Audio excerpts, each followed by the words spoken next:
Hello. I've got the little 817 back out. Not really been able to go anywhere with it, I know, due to lockdown and whatever. But I thought I'd take the opportunity to make up a little battery pack for it, for when I do get out and about. I've got a small roach pole, a 20-foot roach pole, that I can use to hold the wire up. Probably something for 20 meters when I'm out and about. So I need some power. The internal battery is pretty much useless. So I've got some 18650 3000 milliamp batteries. This is a battery holder off eBay.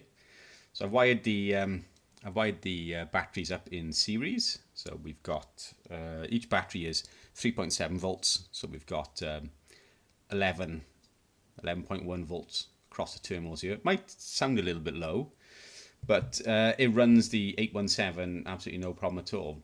Being a portable radio, anything above say 11 volts or so makes no difference at all to its output. It's basically 5 watts at anywhere from about 9.5 volts all the way up.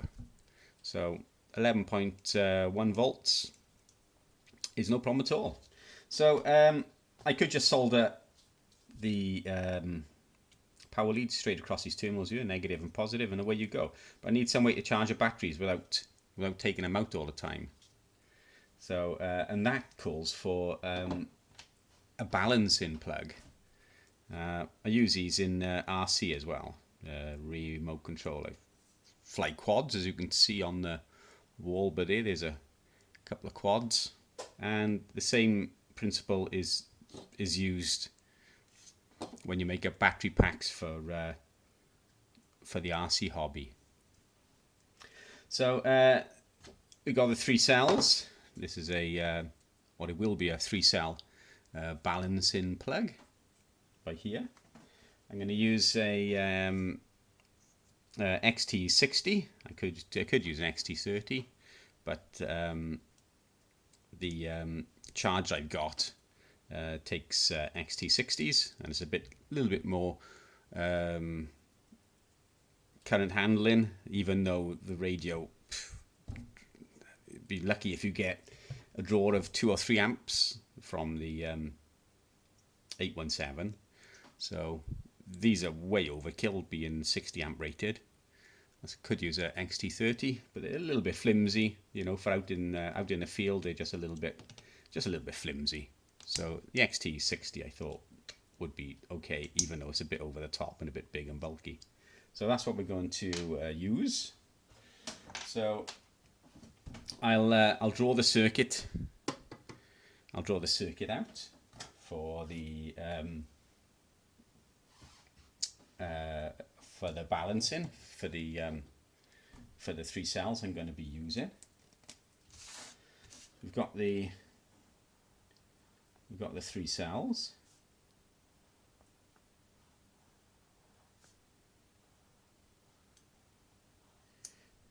Positive, negative, positive, negative, positive, negative, and each of these are 3.7 volts normal voltage. So we'll have the positive there coming off, and the negative there coming off to our XT60. They're out frame there. So and then we'll just connect these up in series to give us our 11.1 volts DC. We're going to need some sort of way to charge these now. You can't really charge them directly through the socket here. You could, but it's not the best way to do it, because one battery will get charged more than another. So you need to balance the charge, and for that we use this little socket here. So we got positive on this side, negative on this side, so the negative wire comes straight across to the negative there. The positive wire comes straight across to the positive there. And then in turn, each one of these runs to there.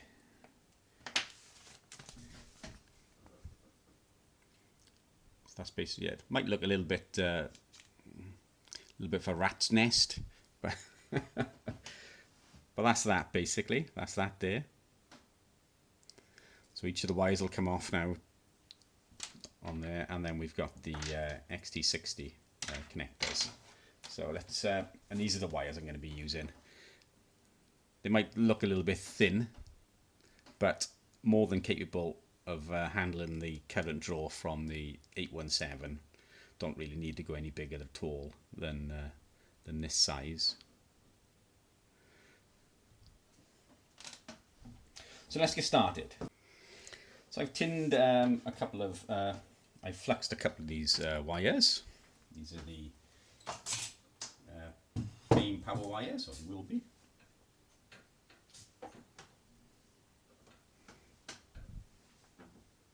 We just tin them.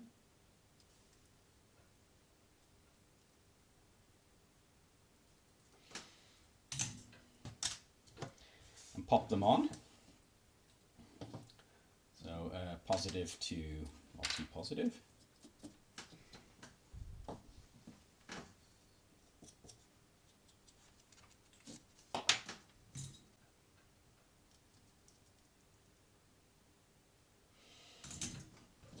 That way then I think I can get a cable tie. I think I can get a cable tie around there. There's a little slot in the plastic. Probably get a cable tie around there to act as a strain relief. So that's what I think I'll do.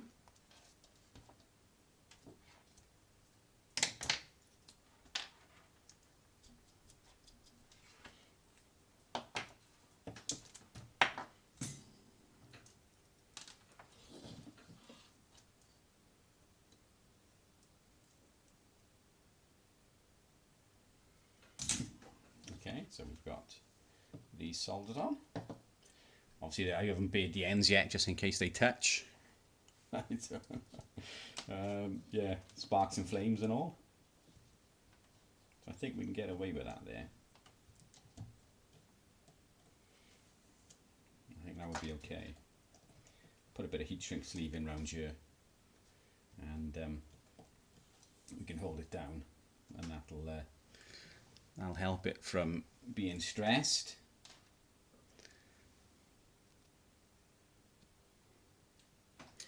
Okay, so I've removed this wire off here and taped it up so that it doesn't short anything. These batteries are very tight fit in this holder. I don't want to keep pulling them in and out because it ruins the plastic on the top of the battery. Yeah, they're a real tight fit in these holders, which is the reason why I'd leave them in here and charge them in the actual socket, which is the reason for the balance port. So we'll solder this up now.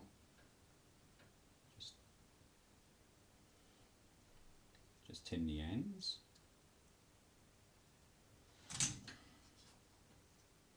Okay.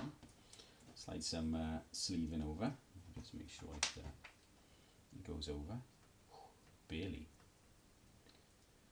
goes over. Wow. There we go.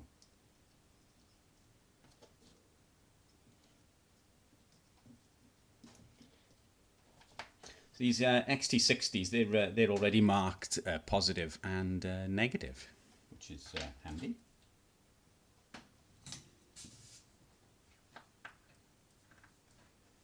I've got a set of helping hands here.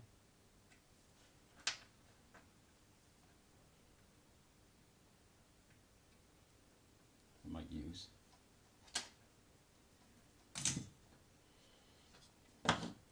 So positive is this one. Just get a bit of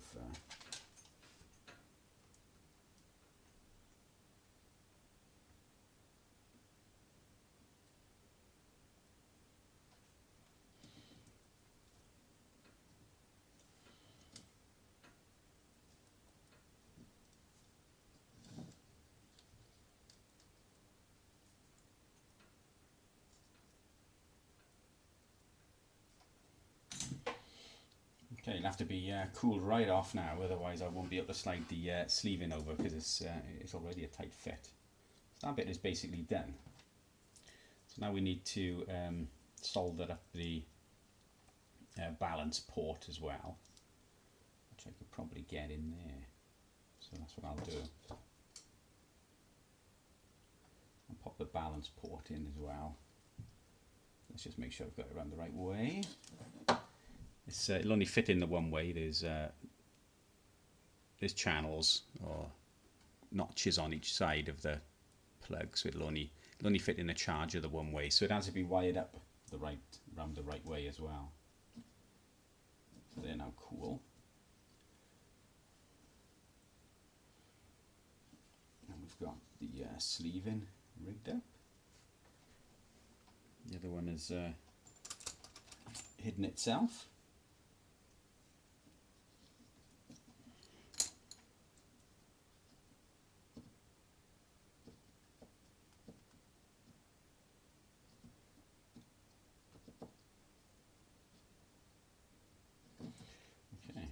That's good. Get the hot air again, and just warm it up.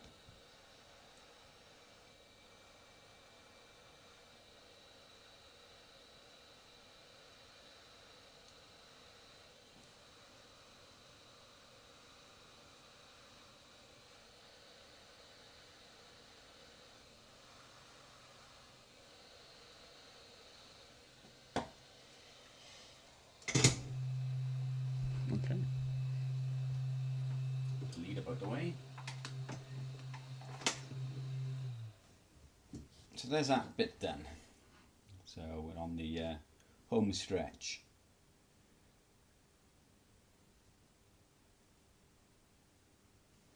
So okay,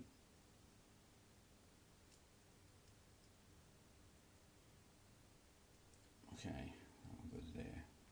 Goes there, right. Bring that one to there.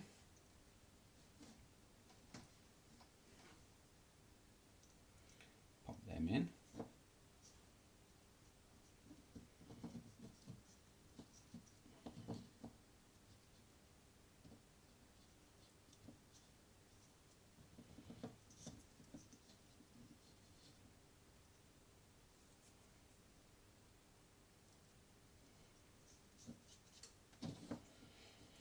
And okay, it's round the wrong way. Okay, yeah.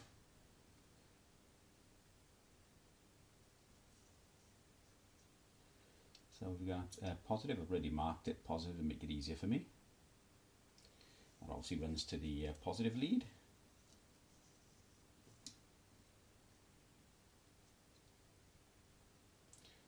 So do I leave it a little bit longer or not?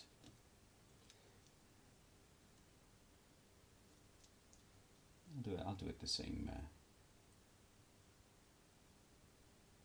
do it the same. Okay. So positive. This now comes up to there. We can cut that.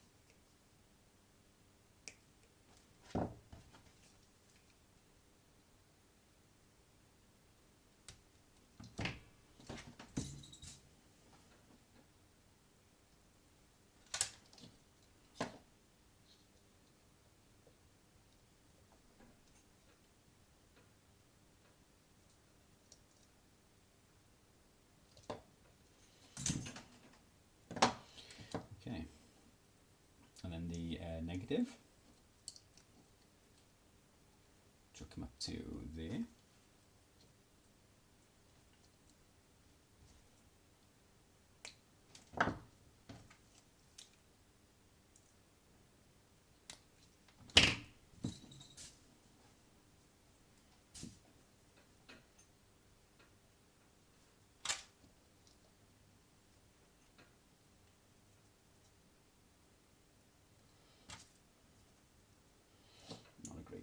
Not a great joint.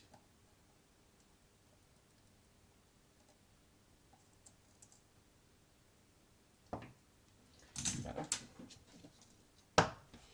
Okay, and then we're left with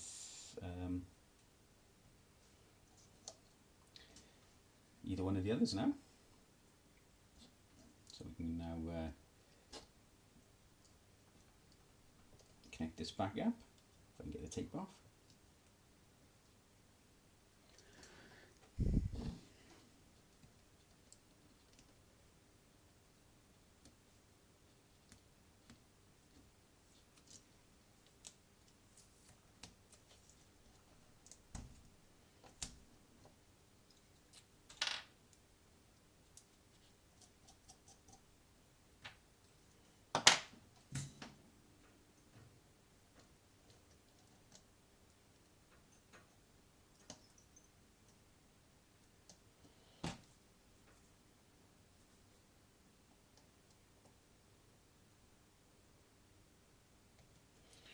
Okay, so let's have a look.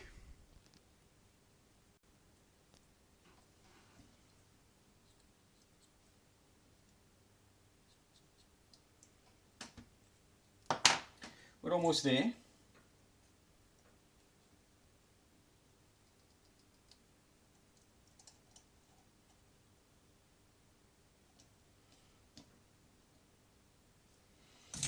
In that one I didn't need to.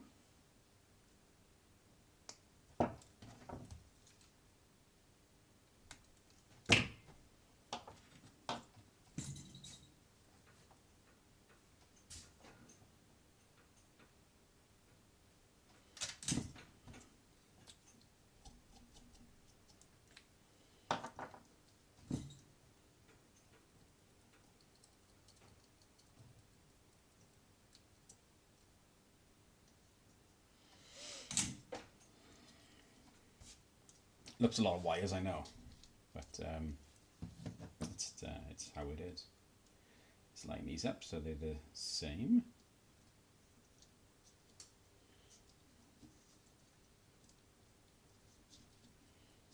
Bring that down.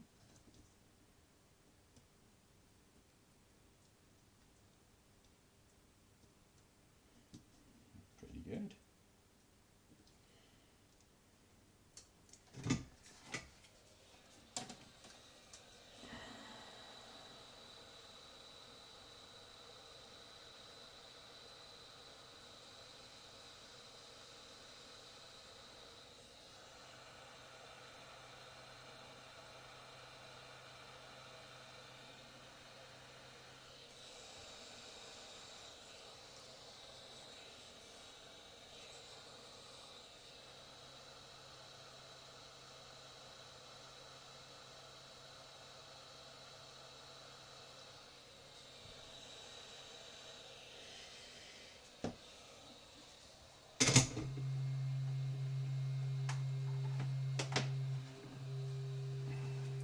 Okay, so that is what we've got.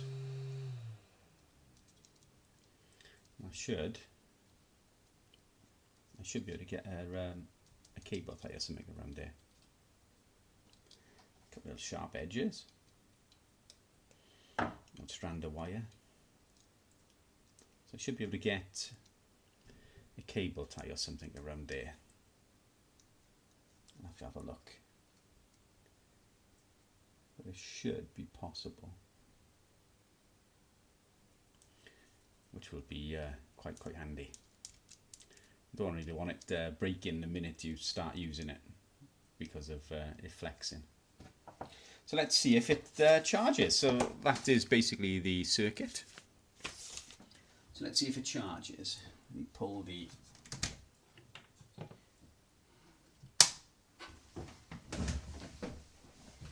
test it first.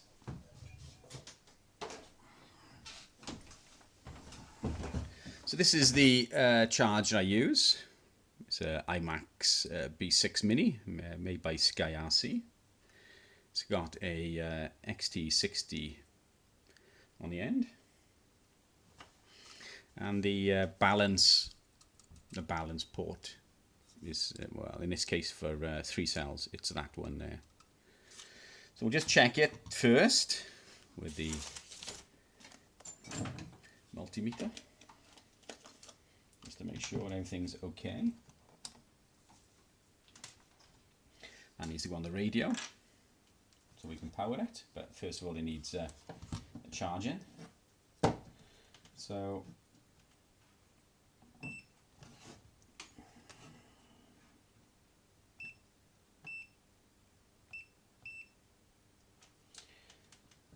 that is negative, that is positive.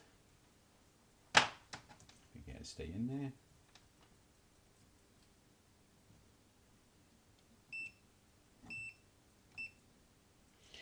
Okay, so these batteries are pretty much fully charged. They're charged to something like 4.2 volts, so they're basically fully charged. I'll just give them balanced charge anyway, just to equalize the voltages. One might be slightly more than the other, which is how we can tell on the balance port here. So let's go from negative, so we're just testing one cell, so we've got 3.82 on the one, got 4 on the other, and we've got 4 on the other. So one of them is just slightly down, but not much. 3.82 is the one. So this is the reason why you balance charge them.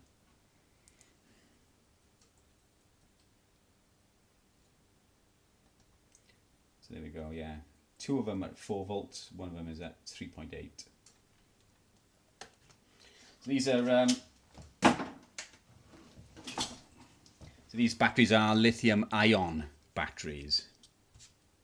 Not lithium polymer. These are lithium-ion. So we'll plug the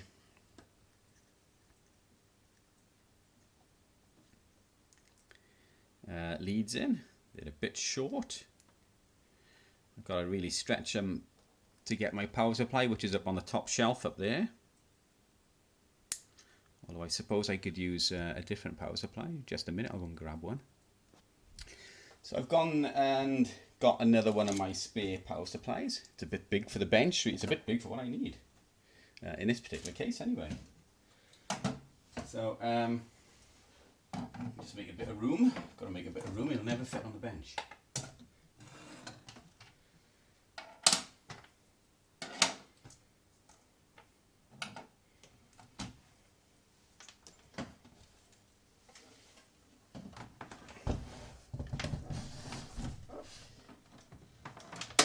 This is a 30 amp power supply, variable voltage up to about 14 volts.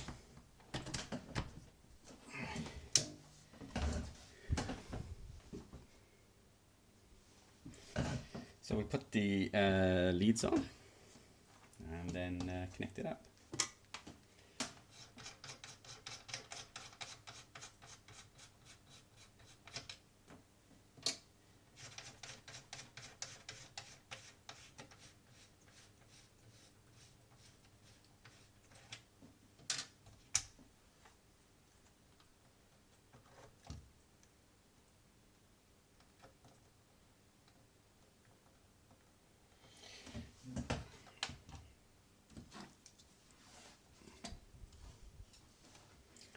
So this goes into there, all correct. And this balance plug plugs into there. Okay, and contact. Okay. So lithium ion, it says lithium polymer. I was charging up a an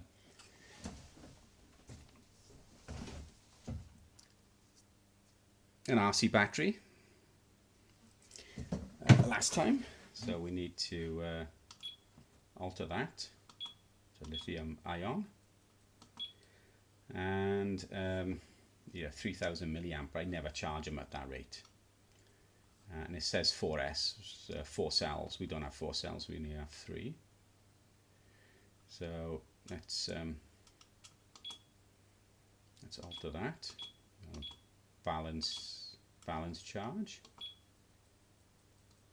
So 1.7 amps, that's okay. 4S, no, it's 3S.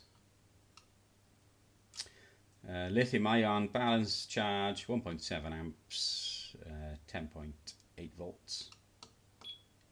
Okay.